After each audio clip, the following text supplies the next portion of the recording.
Bismillahirrahmanirrahim. Al-Fatihah ila hadrati Sayyidina wa Habibina wa Syafi'ina Rasulullah Muhammad ibn Abdullah sallallahu alaihi wasallam wa ala alihi wa sahbihi wa man walah wa ila arwahi azwajihi ummahatil mu'minin wa ila ruhi Sayyidatina Khadijatul Kubra wa Aishatul Radha wa ila ruhi Sayyidatina Fatimatul Zahra wa ladaiha al-Hasan wal Husain wa dhurriyyatihim al-jami' bi anna Allah yataghashshahum birrahmah wal maghfirah. Al-Fatihah. A'udzu billahi minasy syaithanir rajim. Bismillahirrahmanirrahim. Alhamdulillahi rabbil alamin arrahmanir rahim. Maliki yaumiddin. Iyyaka na'budu wa iyyaka nasta'in. Ihdinas siratal mustaqim, siratal ladzina an'amta 'alaihim ghairil maghdubi 'alaihim waladdallin. Amin. Alhamdulillah. Segala puji bagi Allah Subhanahu wa taala, dan selawat dan salam atas junjungan besar kita Nabi Muhammad sallallahu alaihi wasallam. Semalam telah kita bahaskan perihal tamadun barat dan asal-usul konfrontasi di antara tamadun Islam dan barat, dan dirujukkan di sana kepada permasalahan itu kita katakan berpuncakan keadaan dunia waktu itu dan bagaimana agama-agama besar dalam dunia waktu itu tidak mempunyai dalam bakat mereka untuk menjadi sebuah agama yang bersifat universal, kecualilah agama Kristian waktu itu. Dan kemudian kita katakan bahawa oleh kerana berdasarkan apa yang dinyatakan dalam Al-Quranul Karim, pada hakikatnya agama itu yakni Nabi Isa alaihi salam diutus oleh Allah Subhanahu wa taala untuk membenarkan atau membetulkan penyelewengan yang berlaku sejak daripada zaman antara zaman Nabi Isa dan Nabi Musa alaihi salam, dan juga demi menyatakan tentang akan adanya Nabi Muhammad dan agamanya. Maka dapatlah ditarik kesimpulan daripada situ bahawa sebahagian daripada pengikut Nabi Isa alaihi salam, sama ada yang sempat melihat beliau ataupun yakni baginda Nabi Isa, dan maupun yang tidak pernah bertemu pun dengan Nabi Isa, ada sebahagian daripada mereka yang mengambil keputusan untuk memperkembangkannya menjadi sebuah agama dunia. Dan kesan daripada itu, bila mana dia berkembang dari sudut sejarah, dan ini diperakui oleh pakar-pakar mereka sendiri dalam bidang sejarah, dalam bidang sejarah pemikiran, bahawa agama itu telah melalui fasa perubahan dan perkembangan dan diletakkan beberapa perkiraan di situ. Kata Profesor Naqib Alatas dalam Islam and Secularism, bahawa pertamanya oleh kerana dasar-dasar akidah yang didapati dalam sumber awali mereka itu tiada jelas, yakni kerana mungkin adanya masalah laporan di situ. Oleh sebab itu, dari segi bab akidah mereka terpaksa juga bertolak ansur dan mengambil bahagian-bahagian daripada falsafah, khasnya falsafah Neoplatonisme yang dimasukkan dalam i'tikad mereka. Semalam ada seorang sahabat saya, saudara Muaz Zakaria, bertanya seperti mana dalam tradisi keilmuan Islam, khasnya di kalangan Ahlus Sunnah wal Jamaah, kita ada sumber-sumber akidah yang diiktiraf, seperti misalnya tulisan Imam Abu Hasan Al-Ash'ari, Imam Abu Mansur Al-Maturidi, Imam Ja'far At-Tahawi, dan yang kemudian daripadanya seperti As-Sanusiyah dan sebagainya.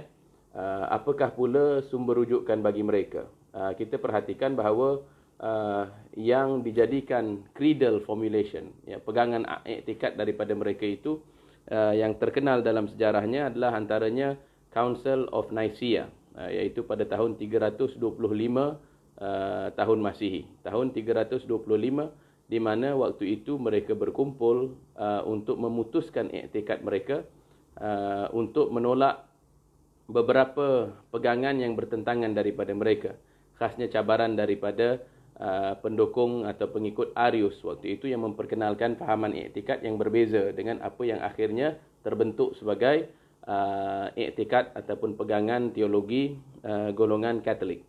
Dan begitu juga sesudah itu, selang beberapa zaman, ada lagi beberapa persidangan-persidangan yang besar sebegitu, seperti Council of Chalcedon dan beberapa council yang lain, dan terhimpunlah daripadanya apa yang disebut pegangan i'tikad tadi itu. Hanya sahaja seperti mana yang disebut malam semalam, bahawa dari sudut sejarah perkembangan ini terus berlaku sehinggalah apabila zaman-zaman yang mana di dalam tradisi keagamaan mereka ada perpecahan yang besar, khasnya yakni bila timbul zaman reformasi kurun ke-15, iaitu yang dibawa oleh Martin Luther, dan kemudian terus berpecah sehingga bila zaman denominasi ini berpecah satu sama yang lain itu, maka adalah perselisihan di kalangan mereka. Maka ada yang mengambil bahagian daripada saranan persidangan satu waktu itu, dan ada yang mengambil yang lainnya dan sebagainya. Tetapi ini lebih kepada perincian. Tetapi secara umumnya yang mazhab terbesar daripada kalangan mereka adalah golongan Katolik. Dan itu pun, ini bila mana kalau kita baca karangan-karangan pemikir-pemikir mereka, sejarawan mereka seperti Hans Kung, ada sebuah panduan tentang sejarah Catholicism, ataupun kita boleh rujuk kepada yang lebih baru daripada itu, karangan Alasdair MacIntyre, iaitu God, Philosophy and the Universities. Di situ Profesor MacIntyre melakukan seperti sebuah survey, sebuah kajian dari segi perkembangan pemikiran tradisi keilmuan Katolik, bagaimana sejak dari zaman Council of Nicaea itu 325, bagaimana teolog-teolog mereka, pemikir-pemikir mereka yang bertanggungjawab mempertahankan dan untuk meletakkan kesimpulan-kesimpulan berkenaan i'tikad mereka bergantung kepada sumber-sumber, termasuklah daripada sumber pemikiran filsuf-filsuf seperti Plato dan dari kalangan pemikir Neoplatonis. Itu untuk jawab soalan semalam. Ada lagi soalan daripada saudara Ahmad Faris Al-Filfilani yang bertanya tentang apakah yang dimaksudkan bahawa agama Kristian itu adalah sebuah agama samawi, dan kenapakah dilihat seakan-akan Profesor Naqib Alatas hanya menayangkan sisi negatif daripada perkembangan sejarah agama Kristian. Pertama, yang dimaksudkan dengan agama samawi ataupun agama yang bersumberkan wahyu.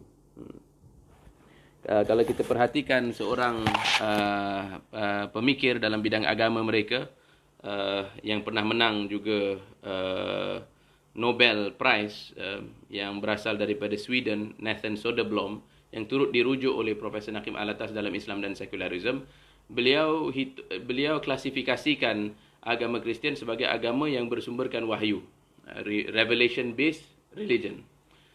Ini kerana dia adalah pertamanya memiliki doktrin berkenaan kepercayaan kepada Tuhan, dan menerima bahawa adanya utusan-utusan dan adanya message ataupun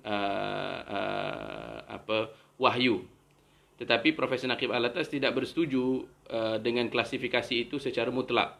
Ini kerana, kata Profesor Naqib Alatas, meskipun di sebalik apa yang terhimpun sebagai sumber-sumber agama itu terdapat juga apa yang berasal daripada wahyu Nabi Isa, iaitu Al-Injil ataupun Taurat daripada Nabi Musa AS, akan tetapi tak dapat dinafikan, dan ini diperakui juga oleh pakar-pakar mereka, bahawa telah berlaku perubahan, tahrif, perubahan makna, dan apa yang berlaku hasil daripada penterjemahan dan lain-lain yang dapat dipersoalkan oleh golongan yang mengkaji akannya. Maka yang dimaksudkan bahawa dia adalah agama samawi ataupun agama yang berasaskan wahyu itu, bagi kita sekurang-kurangnya umat muslimin, kita ukur ia berdasarkan ukuran Al-Quranul Karim. Iaitulah, misalnya, sekiranya Al-Quran menyatakan bahawa Allah Subhanahu Wa Taala itu Esa, dan menafikan bahawa tauhid, yakni apa yang mereka dakwa sebagai tauhid itu sebagai tauhid, tapi ia adalah tathlith, maka itulah yang kita katakan. Maka maksudnya itu termasuk daripada perkara-perkara yang telah diubah. Belum lagi beberapa peristiwa-peristiwa sejarah yang mana mereka ambil ia sebagai sesuatu pegangan mereka, dan kita nafikan berdasarkan apa yang diletakkan dalam Al-Quranul Karim. Jadi sebab itulah kita katakan, maksudnya meskipun kita tak nafikan bahawa maksudnya ada persamaan, ada kesinambungan di antara kedua ajaran ini, tetapi terdapat juga perbezaan-perbezaan yang penting, yang bagi kita dari segi hakikat, dari segi kebenaran, mestilah diukur berdasarkan Al-Quranul Karim, kerana Al-Quran itulah yang menjadi furqan. Ini kerana pertamanya Al-Quran itu diriwayatkan secara tawatur, dan dia tidak pernah berubah, dan dia bukan sedang berubah, dan dia tidak akan berubah. Dan tawaturnya itu dapat diperiksa oleh mereka yang memiliki akal. Yakni dapat diperiksa dan dapat diperakui keabsahannya, kebenarannya itu. Maka dan hujah-hujah dapat dibangunkan untuk kita untuk mempertahankan kebenaran yang terdapat dalam Al-Quranul Karim itu. Sebab itulah kita letakkan ia sebagai furqan, sebab sekiranya benar dakwaan kita dan kita memiliki bukti, yakni bukti-bukti yang dapat dibangun, yang dapat disusun bahawa Al-Quranul Karim itu adalah kalam Allah, dan kalam Allah itu menyatakan beberapa perkara tadi, seperti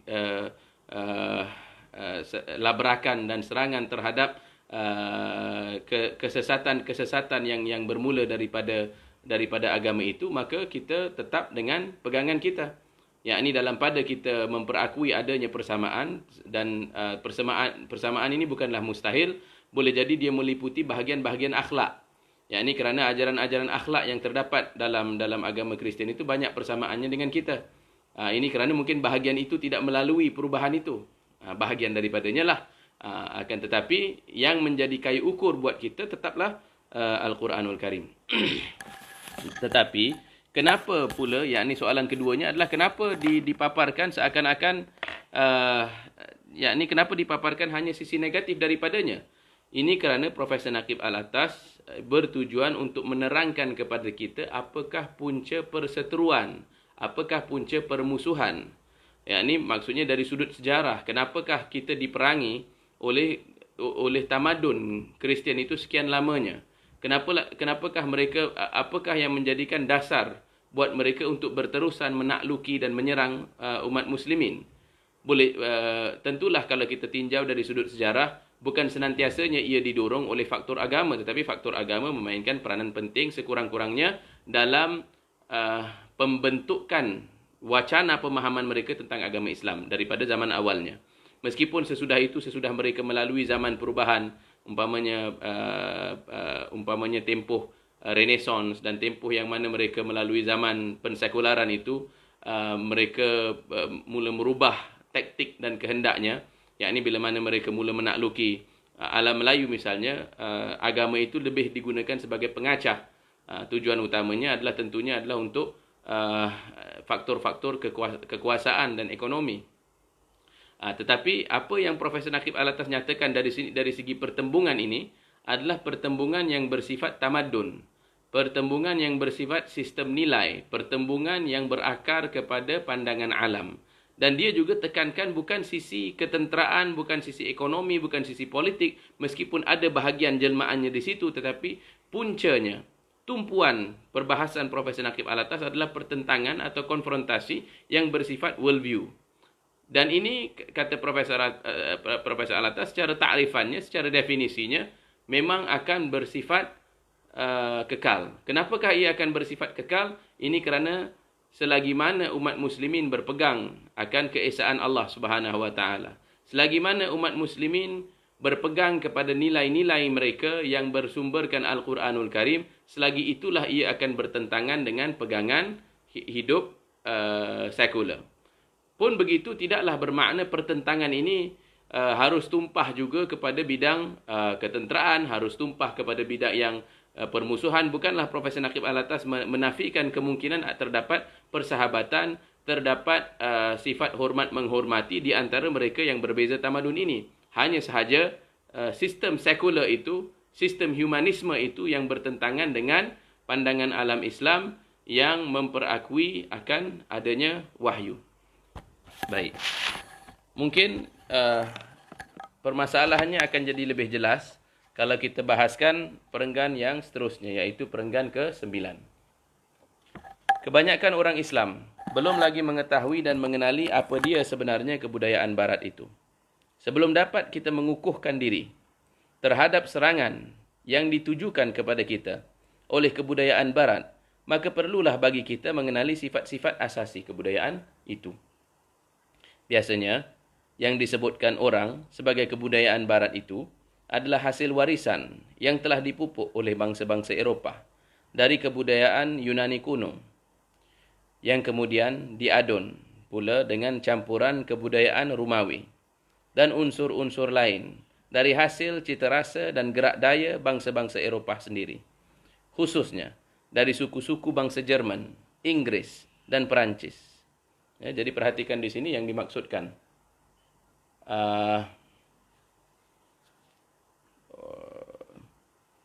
Adakah Nasrani yang dinyatakan dalam Al-Quran merujuk kepada Kristian Barat? Jadi di dalam Al-Quran, bila mana disebutkan walan tarda ankal yahuda walan nasara hatta tattabi' millatahum, di antaranya merujuk kepada Kristian Barat, sebab mereka inilah yang dirujuk kepada Al-Quran itu haruslah maksudnya diambil secara keseluruhan. Yang dirujuk kepada mereka itu, kepada Kristian Barat itu adalah golongan ahli tathlith, yakni golongan yang memperakui bahawa Tuhan itu menigai tiga. Jadi yang menjadi definisi takrifan itu adalah golongan yang berkeras untuk mempertahankan iktikad pegangan mereka bahawa Tuhan itu bahagian daripada tiga. Akan tetapi, kita perhatikan dalam Al-Quran juga ada ayat-ayat yang menyatakan bahawa ada di kalangan golongan Nasara itu yang rapat dengan mukminin, yang paling rapat dengan orang yang beriman dari segi kehalusan hatinya dan yang dinyatakan yakni mafhumnya, yakni bila mana yakni hati mereka dan nilai-nilai mereka itu terdapat persamaan. Sehingga hari ini pun sebenarnya terdapat di kalangan mereka khasnya zaman pasca pensekularan ini, apabila mereka menyusun kembali hujah-hujah mereka yang menolak akan hakikat tathlith itu. Kita perhatikan dari sudut sejarah pula, misalnya pada kurun ke-17, kurun ke-17 zaman John Locke. John Locke itu dituduh zaman itu sebagai seorang dipanggil Socinian. Socinian waktu itu adalah golongan Kristian Barat yang menolak Trinity sebagai asas daripada agama Kristian. Walaupun tidak kekal lama mazhab itu, tetapi kita ketahui misalnya sekiranya John Locke adalah salah satu daripada mereka, bahawa John Locke itu adalah merupakan murid kepada Pocock. Pocock ini seorang Arabis. Arabis itu pakar dalam tamadun Islam, pakar dalam sumber-sumber Arab, yang mana tentulah yakni hujah-hujah yang beliau baca waktu itu daripada gurunya itu akan meninggalkan kesan dalam dirinya, sehingga terdaya juga ia membangun hujah-hujah yang menafikan akan hakikat akali, yakni bahawa Trinity itu tak dapat diterima oleh akal. Dan kemudian pula sesudah pensekularan itu berlaku, mereka sudah pun melabrak dan mempersoalkan akan dasar-dasar ini. Tetapi yang dinyatakan dalam Al-Quran yang merujuk kepada Kristian Barat itu adalah yang masih berkeras kepada hakikat inilah. Jadi dia seakan-akan bila mana Quran menyatakan lam yalid wa lam yulad, ataupun dalam alhamdulillahillazi lam yattakhidh waladan.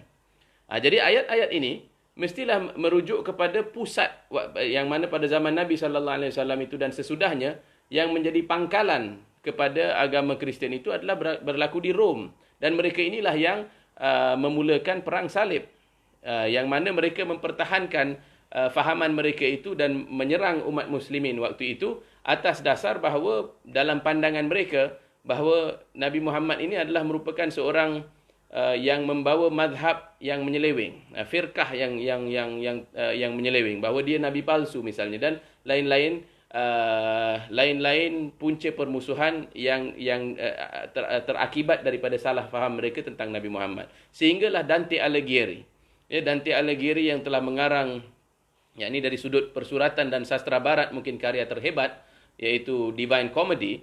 Di dalam Divine Comedy itu diletakkan waliyadzubillah, yakni Nabi kita Muhammad dan Sayyidina Ali diletakkan dalam neraka yang dikarang oleh fikirannya itu kerana membawa ajaran yang sesat. Walhasil jadi terbuktilah bahawa yakni apa yang dinyatakan oleh Profesor Naqib Alatas di sini, bahawa permusuhan itu muncul oleh kerana mereka diekspos, ya, hasil daripada pertembungan dengan tamadun Islam. Pun begitu, walaupun secara tamadun, secara kebudayaan ia memusuhi tamadun Islam, tetapi dari segi individu dalam tamadun itu memang tak dapat dinafikan kebanyakan daripada mereka menerima kesan dan menerima impact ataupun menerima pengaruh daripada Al-Quran, daripada hujah-hujahnya, daripada hujah alim ulama kita, termasuk dalam menyusun atur iktikad mereka. Jadi kita perhatikan bagaimana Aquinas pada kurun ke-13, bagaimana Aquinas dalam membina sistem falsafahnya, sistem teologinya, banyak tergantung kepada Ibn Rushd, Ibn Sina, termasuk juga Imam Al-Ghazali. Dan teolog yang berdepan dengan Aquinas waktu itu, Bonaventure, ya, Bonaventure membawa hujah yang sangat berbeza daripada tradisi agama mereka. Iaitu sedangkan sebelum zaman Bonaventure yang berdebat dengan Aquinas, mereka anggap bahawa alam semesta, alam tabi'i ini adalah makhluk yang nista, yang merupakan makhluk yang nista, yang hina, yang mana ia merupakan suatu ibarat jerat dan perangkap yang memalingkan kita daripada Allah, daripada Tuhan, dan diputuskan hubung kait di antara alam dan Allah Subhanahu wa taala, dan Tuhan yang mereka imani atau yang mereka percayakan. Tetapi Bonaventure, iaitu yang berdepan dengan Aquinas itu, menyatakan bahawa sebenarnya alam semesta ini adalah kitab besar, kitab agung, yang mana ayat-ayatnya harus difahami sebagai menyatakan hakikat pencipta. Dan kata Profesor Naqib Alatas, mustahil hujah itu boleh diketengahkan oleh seseorang kecuali sesudah ia telah menerima pengaruh daripada Al-Quranul Karim. Sebab idea yang sangat berkesan itu memang berpunca daripada Al-Quranul Karim, dan memang diketahui bahawa Bonaventure waktu itu memang memiliki naskah Al-Quranul Karim. Sehinggalah yakni kita perhatikan sebenarnya golongan pemikir barat, sama ada mereka masuk Islam ataupun tidak, daripada kurun ke-11 sampailah kurun ke-15, kebanyakan daripada mereka, rata-rata daripada mereka sememangnya mendampingi Al-Quranul Karim, ya. Yakni sama ada mereka beriman atau tidak, itu antara mereka dengan Allah ataupun tergantung kepada peribadi-peribadi masing-masing. Tapi kita ketahui misalnya Martin Luther, ya, dalam ia menyerang struktur gereja Katolik waktu itu, ia juga memiliki naskah Al-Quran yang memiliki nota-nota terhadapnya, yang maksudnya dia bukan sekadar membaca demi memahami, demi mengetahui apakah isi kandungannya, tetapi ia membuat catatan-catatan dalamnya, nota-nota terhadapnya, menyatakan bahawa ia mengkaji struktur Al-Quran itu untuk ia membawa perubahan, revolusi dan reformasi dalam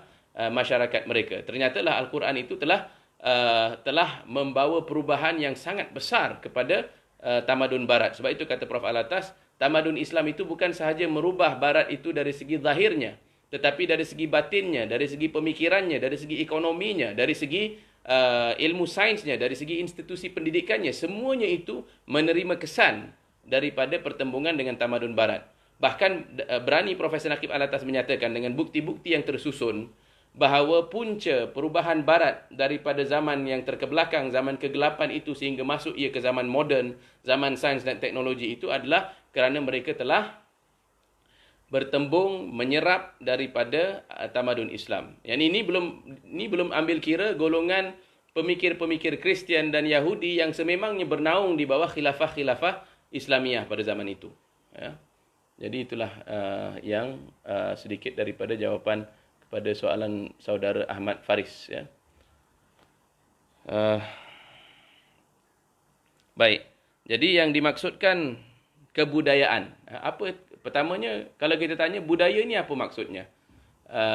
Kata guru-guru kita, budaya ini cetusan daripada dua perkataan yang digabungkan, budi dan daya, ya. Maksudnya akal dan penggunaan akal itu demi merespon kepada keadaan semasa, keadaan setempat. Dan sememangnya yang dimaksudkan dengan budaya itu adalah bagaimana insan memperkembangkan cara gaya, memperkembangkan kebiasaan-kebiasaan untuk ia depani keadaan persekitarannya. Jadi yang dimaksudkan kebudayaan itu adalah warisan, adat, yakni sesuatu yang dibiasakan, yang mana yang terhasil daripada interaksi, pemikiran dan kefahaman mereka tentang apakah yang berkesan, ya, termasuklah dalam bab nilai dan lain-lain aspek kebudayaan. Jadi yang dimaksudkan dengan kebudayaan barat, ia adalah hasil warisan. Yang memupuknya adalah bangsa-bangsa Eropah. Jadi tak dapat dinafikan bahawa ini barat itu bukan sahaja dia merujuk kepada suatu tempat, yakni dari segi arah, yakni dari segi, dia bukanlah sekadar takrifan geografis yang merujuk kepada golongan yang mengediami benua Eropah, tetapi dia adalah merujuk kepada bangsa itu, bangsa Eropah itu. Yakni inilah bangsa-bangsa suku Jerman, Inggeris dan Perancis, ataupun dalam tulisannya yang lain suku Celtic, suku Jerman, suku Nordik, iaitu orang-orang Skandinavia seperti yakni leluhurnya golongan leluhurnya orang-orang negara Sweden dan Norway dan Finland, termasuk juga golongan Slav, dan mereka ini yang merupakan leluhur kepada orang-orang Rusia. Jadi golongan ini, yakni bangsa-bangsa Eropah ini, mereka pada asalnya adalah golongan yang tinggal di utara Eropah dan di barat Eropah, yang mana mereka ini secara perlahan-lahan, secara beransur-ansur, mereka mula menakluki bahagian-bahagian daripada Imperatoria Roma.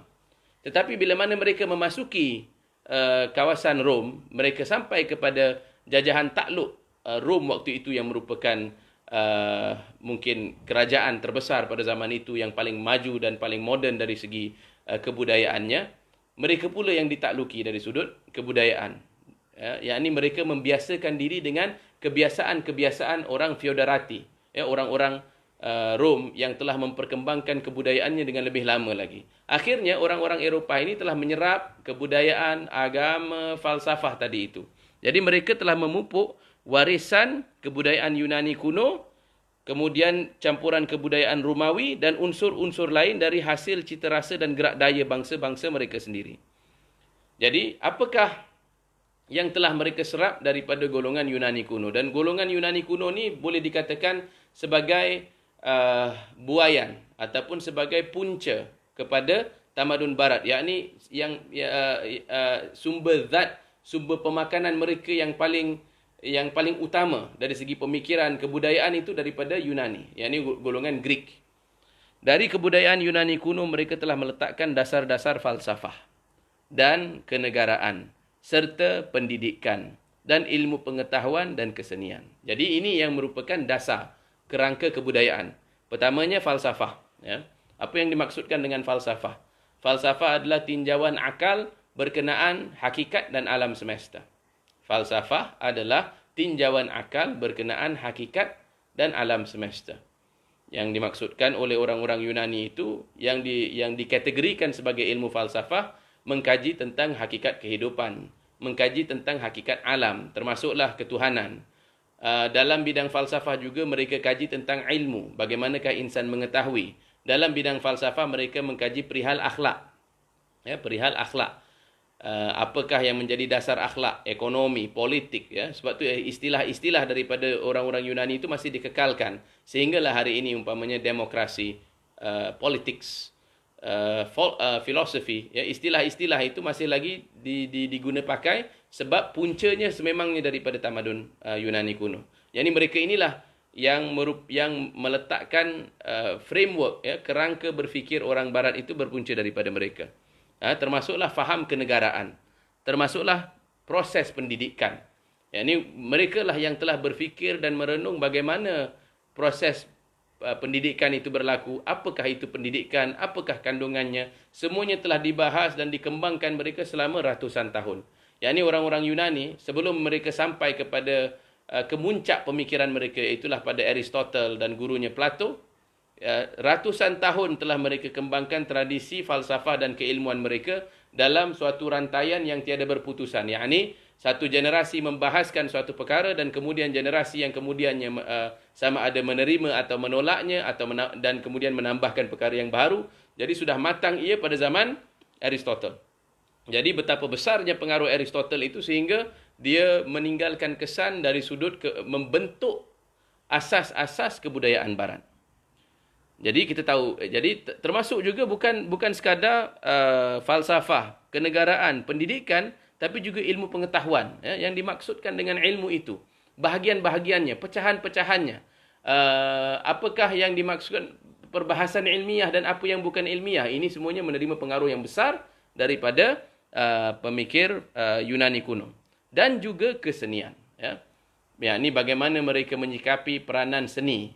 Seni teater misalnya, seni memahat, seni melukis, seni lakaran, seni muzik dan lain-lain bentuk kesenian itu, termasuklah teori-teorinya, apakah yang menaikkan kenikmatan daripada melihatnya, apakah yang dimaksudkan dengan yang indah dan sebagainya.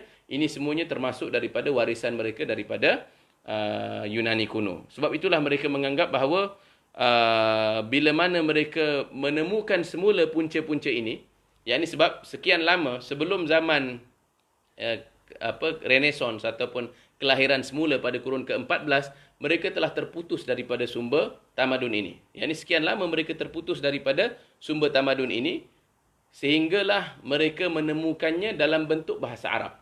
Sebab orang Islamlah yang telah menterjemahkan, membetulkan dan memperkembangkan warisan pemikiran Yunani itu tadi, ya, membetulkan, menyesuaikannya, yang mana yang tiada sesuai dengan Al-Quranul Karim dan pandangan alam Islam disisihkan, yang mana yang bersesuaian diambil kira sesudah disusun semula, kemudian dikembangkan ilmu itu, termasuklah dalam beberapa bidang-bidang yang lain, sehingga bila mana pemikir-pemikir mereka pada kurun ke-11, ke-12, bila mana mereka berdatangan kepada pusat-pusat ilmu, ya, pusat-pusat ilmu Islam lah waktu itu yang memberikan mereka sumber, inspirasi dan tenaga, kekuatan ilmiah untuk mereka membangun tamadun mereka itu. Dari kebudayaan Romawi purbakala, mereka telah merumuskan dasar-dasar undang-undang dan hukum serta ketatanegaraan. Ya, dan ini memang peranan penting Romawi purbakala. Tapi tidak sebatas itu, sebab Romawi purbakala juga bukan sekadar punca kenegaraan. Tetapi harus diingat di sini bahawa orang-orang barat bukanlah mereka menerima pengaruh bangsa Yunani kuno itu langsung daripada Yunani. Sebab pada zaman kebangkitan barat, zaman kebangkitan Eropah, waktu itu tamadun Yunani sudah lama tidak memiliki nafas. Sudah terputus pernafasannya. Yakni yang membawa obor tamadun Yunani waktu itu adalah tidak lain golongan Kristian yang iaitu Romawi dan juga orang Islam yang mana golongan hukama kita. Jadi orang yang menyerap dan kemudian memperkembangkan Yunani kuno itu adalah golongan Romawi. Jadi bentuk asas tamadun barat ini sebenarnya mereka adalah merupakan cerminan daripada golongan Rom, iaitu golongan yang sendirinya kita boleh kirakan mengambil ayahnya, ya. Biasanya, ya, kalau kita perhatikan dari sudut tabiat insan, biasanya yang memilih keluarga angkat itu adalah ibu bapa. Maksudnya bila mana mereka tidak memiliki anak ataupun ada hasrat mereka yang tidak terpenuhi dengan anak mereka misalnya, ataupun ada hasrat yang lebih daripada itu, mereka akan mengambil anak untuk dijadikan anak angkat. Ya. Tamadun Islam di alam Melayu menjadi begitu. Maksudnya sebab ada da'i ilallah yang berkehendak untuk menyemai benih agama dan benih ketamadunan untuk kita. Jadi mereka datang mengajarkan. Ya. Tapi berbeza halnya dengan golongan barat ini. Berbeza halnya dengan golongan Romawi purbakala. Yakni mereka yang secara aktif, ya, menyerap daripada golongan Yunani itu untuk mereka kembangkan. Dan begitu juga orang-orang barat. Apabila mereka telah menakluki kawasan takluk Rom itu, mereka dengan secara sedar menyerap daripada warisan-warisan yang tadi disebutkan. Agama Kristian sungguh pun berjaya memasuki benua Eropah, namun tiada juga meresap ke dalam kalbu Eropah. Yang dinyatakan di sini secara secara keseluruhannya. walaupun tidak dapat dinafikan bahawa adalah peribadi-peribadi daripada kalangan mereka itu yang sememangnya dari segi nilai, dari segi pegangan agamanya adalah berpandukan agama Kristian.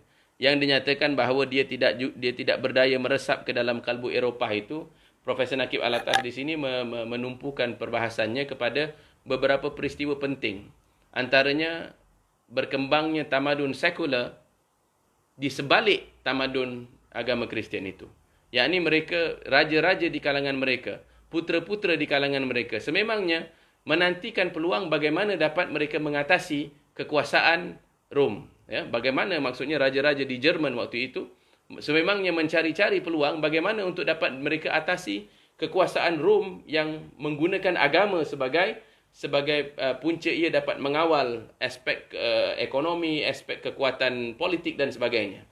Maka bila mana timbul peluang, sememangnya mereka akan ambil peluang untuk menyisihkan diri mereka daripada kawalan gereja. Dan sehinggalah akhirnya ternyata dalam sejarah bila mana pengaruh gereja untuk membentuk akhlak, membentuk fahaman agama orang-orang Kristian itu semakin hari semakin berkurangan sehinggalah keadaan mereka pada kurun ke-20.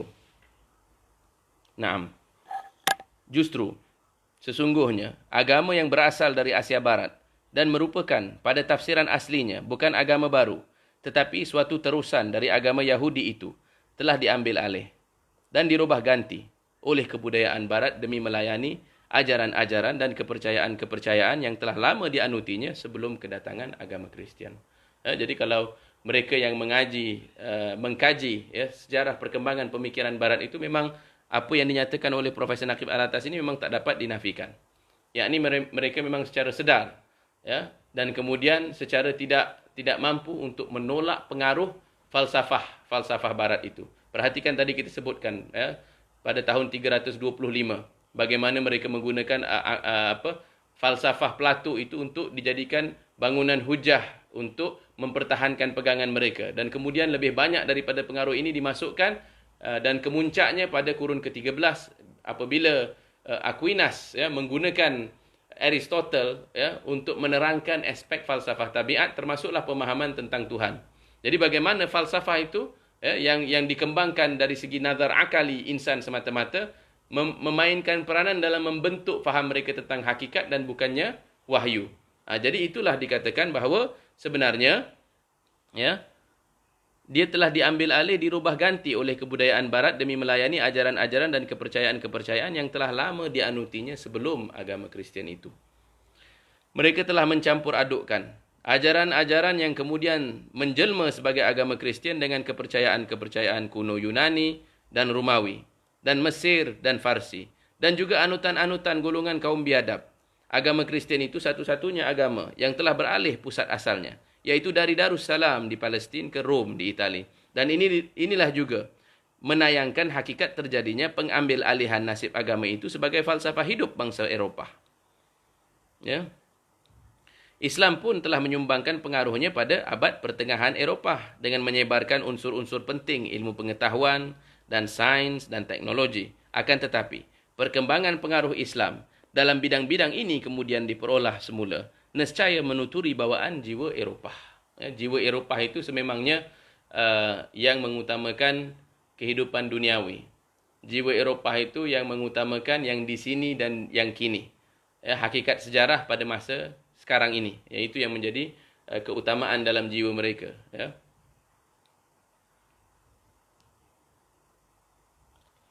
Dalam bidang-bidang sains dan teknologi, hasil perolahan ini telah menjelmakan sifat-sifatnya seperti yang dibayangkan oleh bangsa-bangsa Amerika dan Rusia. Perhatikan Profesor Nakib Alatas ini menulis yang terjelma sifat sains dan teknologi itu pada tahun 70-an. Apa yang berlaku pada tahun 70-an itu adalah pertamanya persaingan dalam bidang angkasa, rocket science. Dan keduanya perang dingin yang melibatkan senjata-senjata yang berpotensi memusnahkan makhluk sedunia. Dan kemudian sains dan teknologi yang dikembangkan teknologinya untuk menguasai dan menakluki negara-negara yang lemah. dan kemudian sains dan teknologi yang dikembangkan yang kesannya memusnahkan alam, iaitu melalui jalan pertanian massal, yakni pertanian industri, dan sistem-sistem ekonomi yang berasaskan riba, dan sistem-sistem itu semuanya dikembangkan berdasarkan faham sains dan teknologi yang tidak berpandukan wahyu, ya, dan dia terjelma, ya.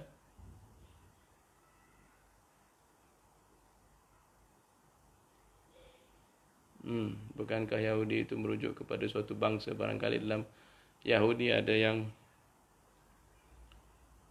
ya, mungkin di sini adalah shorthand lah yang harus diperhatikan bahawa Prof. Alatas menggunakan, dia adalah daripada kata-kata lisan.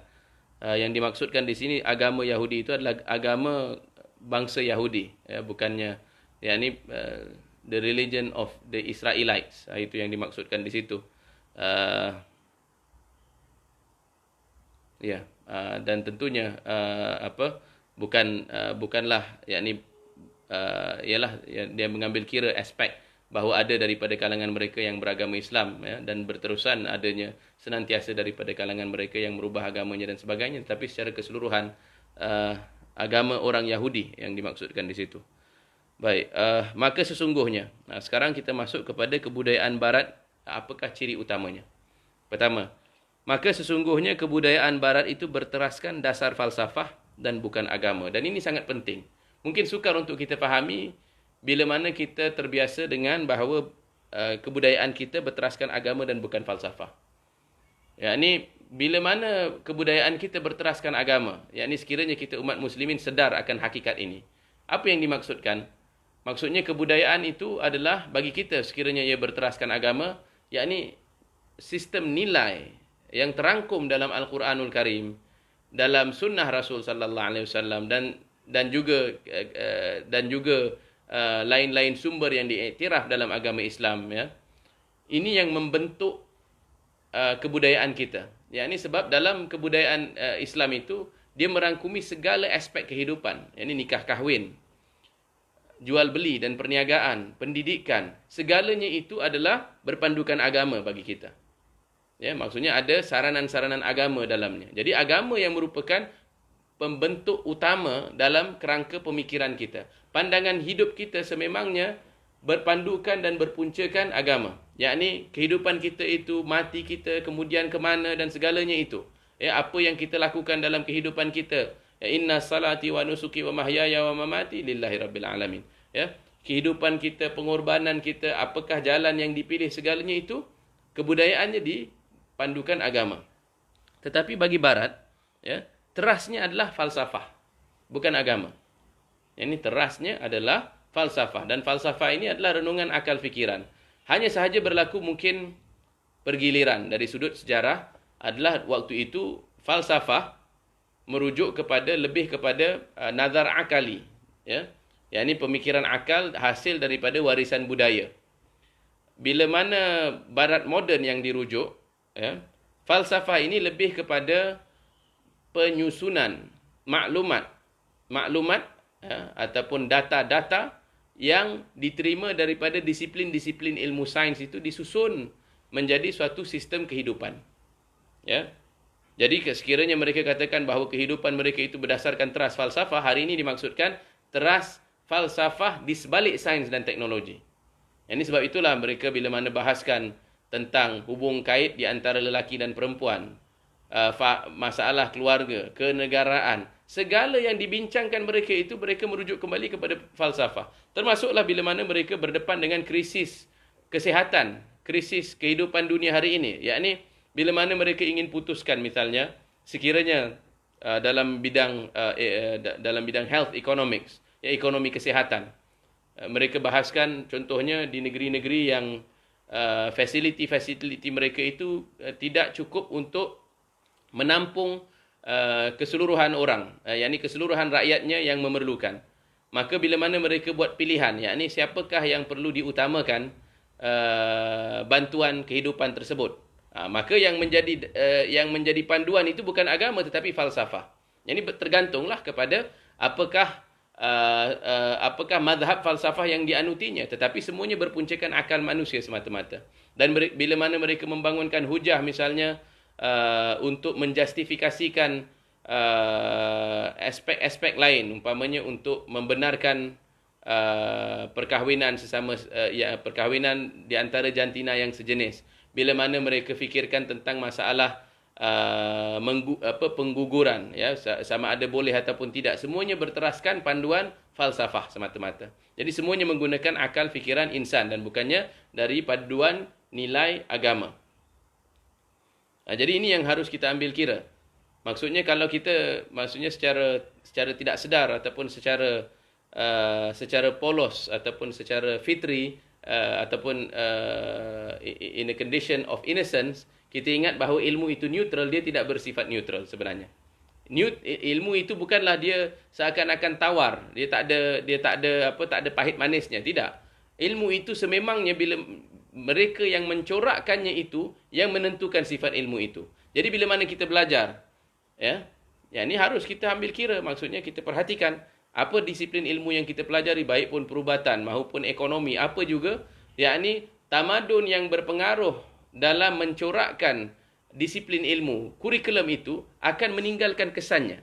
Ya, sebab itulah daripada kita yang maksudnya mungkin sempat belajar disiplin-disiplin ilmu ini, ya, ekonomi, yakni public health, ataupun kita kaji apa-apa yang ada aspek nilai daripadanya, kita perhatikan di situ. Adakah sama nilainya dengan apa yang berteraskan wahyu? Ya, sekiranya tidak, kita sepatutnya jangan ambil ini objektif sebab ini yang mengeluarkannya pakar. Sebab yang dimaksudkan pakar itu, kepakarannya timbul dari apa? Ya, kepakarannya bagi kita timbul daripada yang dapat kita iktiraf adalah daripada pemerhatian dan daripada kajian akal fikiran ya secara saintifik. Tetapi secara nilai, bagaimana dapat kita iktiraf kepakaran mereka? Sebab betapa tinggi pun kepakaran mereka, dia bukan berpandukan wahyu tetapi berpandukan akal. Ya, sebab itulah Profesor Nakib Alatas untuk saranan utamanya, ya, dalam multaqa ataupun persidangan antarabangsa di kalangan ulama pada tahun yakni berkenaan pendidikan Islam, menyatakan ada perlunya untuk kita mengislamisasikan ilmu pengetahuan yang ia merujuk kepada perihal aspek ini. Ya. Baik. Dan oleh kerana mereka berteraskan dasar falsafah dan bukannya agama, kerana inilah tiada terdapat dalam jiwa pengalaman mereka itu beragama sesuatu ketetapan mengenai keyakinan. Apa-apa sahaja kesimpulan yang mereka tarik dalam bidang sains, ya, senantiasanya bersifat tentatif. Ya, kerana boleh jadi nanti ada cara baru yang mereka fikirkan akan diubah. Ya, tak ada pegangan yang bersifat ini sememangnya benar. Semuanya bersifat nisbi. Ya, semuanya dianggap bernisbah kepada sesuatu, bergantung kepada perspektif itu. Ya, tetapi dalam Islam kita mengikrar bahawa haqaiqul asya' thabitatun wa ilmun biha mutahaqqiqun khilafan li sufastaiyah. Bahawa hakikat segala sesuatu itu sabit adanya, yakni telah ditetapkan. Dan ilmu tentangnya mampu dicapai, dan berbeza hal ini dengan golongan safsatah sufastaiyah yang menafikan akan kemungkinan tercapainya ilmu. Jadi bila mana mereka menolak, ya, ketetapan mengenai keyakinan, jadi mereka hanya akan menegaskan dasar teori, iaitu ilmu pengetahuan atau hasil akal nadari yang berlandaskan dugaan dan sangkaan-sangkaan dan penerokaan akal jasmani yang mungkin benar ataupun tidak. Ya, ini sebenarnya bila mana ditinjau dari sudut pandangan alam. Tentulah bagi kita, bagi masyarakat kita, antara sebab mungkin kenapa kita mudah mengagumi Barat itu adalah kerana biasanya dengan mata kasar yang dapat dilihat adalah pencapaian sains dan teknologi, dan mereka memang berjaya membangunkan sistem-sistem yang mengkagumkan dari segi zahirnya, dari segi keupayaan kejuruteraan misalnya, dari segi keupayaan untuk teknologi kesihatan dan sebagainya.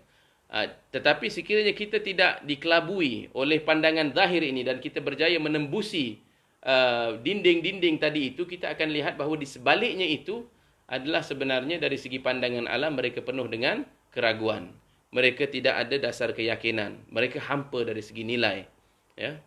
Sebab itulah hatta di kalangan pemimpin-pemimpin mereka sendiri dari segi pemikiran, umpamanya Paus, ya, Pope Benedict yang bersara itu. Ya, beliau nyatakan bahawa sejak 200 tahun kebelakangan ini sememangnya tak dapat dinafikan tamadun barat itu sedang berada dalam keadaan merudum, dalam keadaan kejatuhannya. Yang tinggal sebenarnya adalah sarungnya sahaja. Yakni kerangka luarnya sahaja, kerangka zahirnya sahaja, iaitu yang dipacu berdasarkan kehendak pasaran, yang dipacu berdasarkan perkembangan teknologi dan pasaran. Dan itulah yakni hakikat kejatuhan ini, hakikat kehampaan ini, bilakah ia akan terzahir? Apabila mereka dilanda krisis. Dan sekarang inilah kita akan lihat krisis kehampaan nilai, yakni krisis yang melanda sekarang ini akan menzahirkan kehampaan sistem nilai mereka itu. Maka dari itu, dasar ilmu yang demikian dan sikap hidup yang menjadi akibatnya tiadalah akan dapat membawa kepada keyakinan. Meskipun keyakinan. Baiklah, saya kira jam pun telah menunjukkan lebih jam 6. Kita berhenti hari ini pada muka surat 19. Kita akan mulakan bacaan besok pada ayat meskipun agama Kristian. Sekiranya ada satu atau dua soalan, mungkin insya-Allah boleh kita jawab dulu sekarang, ataupun sekiranya tidak, boleh kita jawab dalam kesempatan yang lain. Ciri golongan ulul albab yang ditanyakan saudara Tuan Faiz Deraman ini, insya-Allah nanti akan dijawab bila mana kita bahas tentang perenggan-perenggan yang membahaskan tentang ilmu. Perenggan yang membahaskan tentang ilmu itu nanti kita akan temukan pada perenggan di antara perenggan 15 dan 20 ya. Jadi insya-Allah bila mana kita sampai kepada peringkat itu nanti akan kita jawab soalan tuan insya-Allah. Ada lain-lain soalan?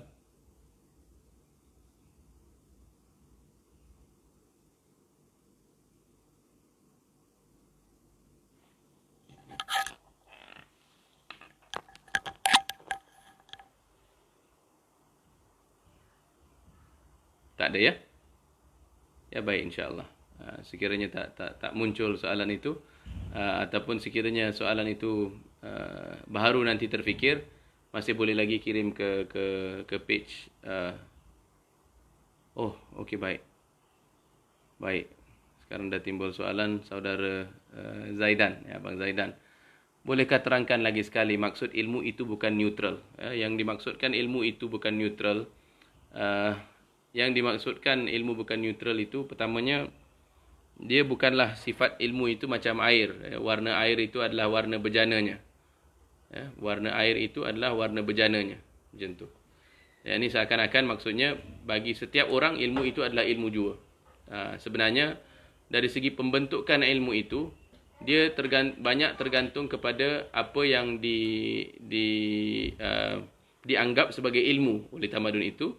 Dan keduanya, apakah yang dianggap sebagai hakikat oleh tamadun tersebut. Jadi kita ambil perbandingan di antara tamadun barat dengan tamadun Islam.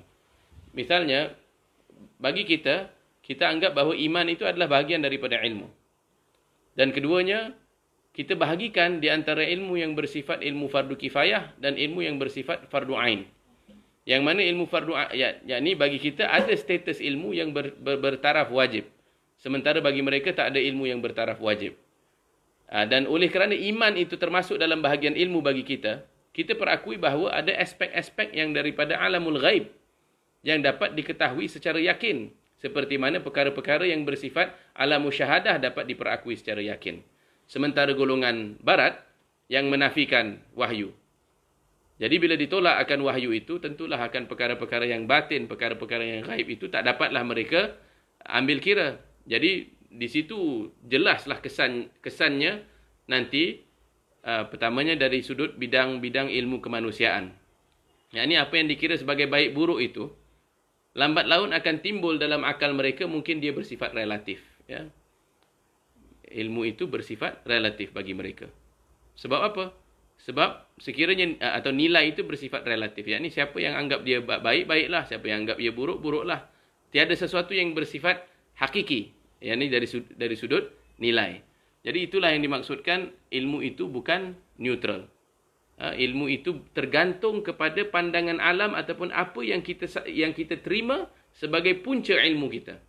Jadi kalau mereka yang menafikan akan wahyu, maka akan ternafilah kemungkinan mereka untuk mencapai keyakinan berkenaan dengan perkara-perkara yang kita imani. Bagaimana sudut pandang Islam dalam melihat globalisasi? Yang pertama, kita harus jelaslah apa yang kita fahami dengan istilah globalisasi, iaitu istilah yang seakan-akan yang sebenarnya dari sudut tinjauan sejarah, falsafah politik ataupun sains politik, globalisasi ini mula timbul hasil daripada kesedaran beberapa pemikir di kalangan mereka dan peletak dasar di kalangan mereka bahawa dengan perkembangan teknologi, dengan khasnya teknologi yang melibatkan komunikasi, yang melibatkan perjalanan, yang memudahkan perjalanan dan komunikasi di antara negara, maka suatu budaya baharu itu adalah dia menjadikan dunia ini lebih rapat, yakni seakan-akan runtuh satu batasan dengan batasan yang lain. Tetapi golongan-golongan yang lebih kritikal terhadap proses globalisasi ini akan mempersoal, adakah sebenarnya globalisasi itu sesuatu yang akan bersifat adil ataupun tidak? Yakni adakah dia jambatan yang merupakan jambatan dua hala ataupun jambatan satu hala?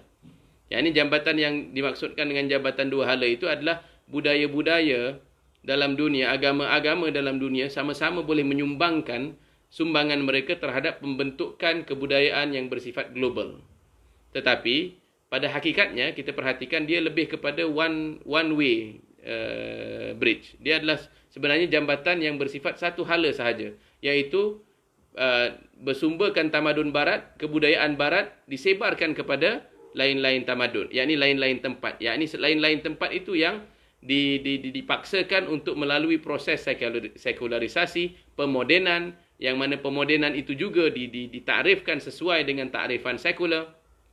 Pemikiran mereka semuanya itu, dia adalah bentuk baharu penjajahan, kolonisasi bersifat ilmiah. Itu yang globalisasi yang cuba diketengahkan sekarang, ini mereka cuba yakni fahaman negara bangsa, fahaman demokrasi, fahaman kapitalisme, semuanya ini adalah yang mereka cuba jadikannya bersifat global.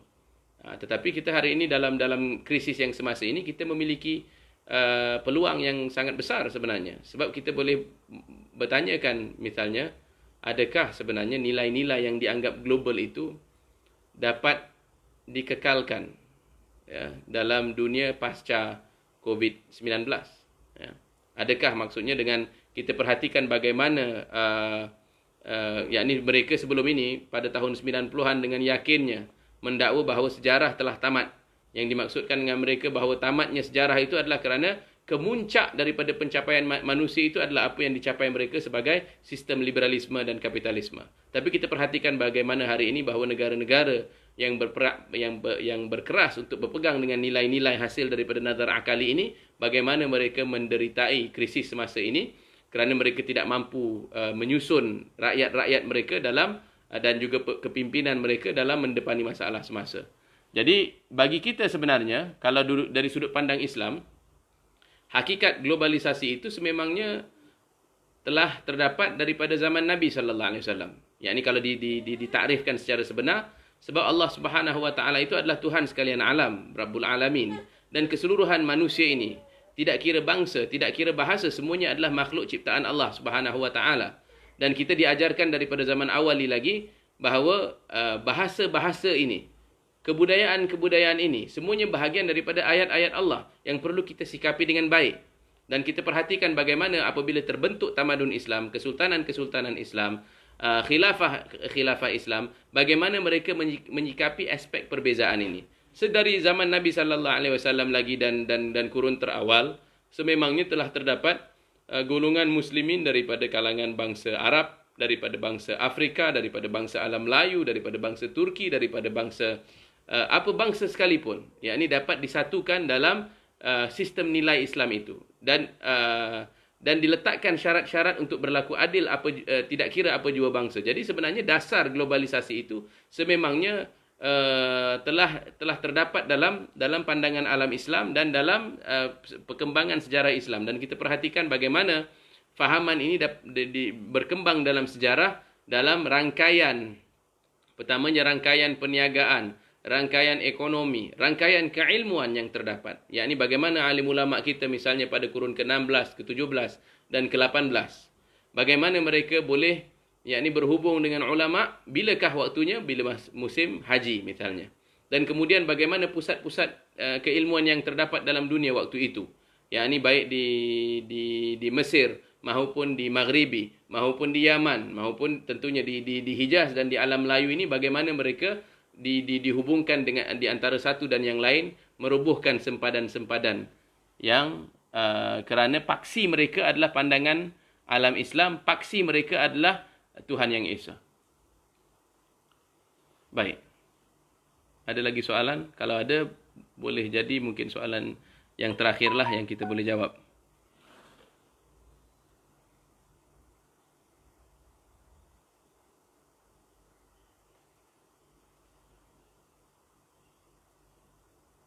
Tak ada ya?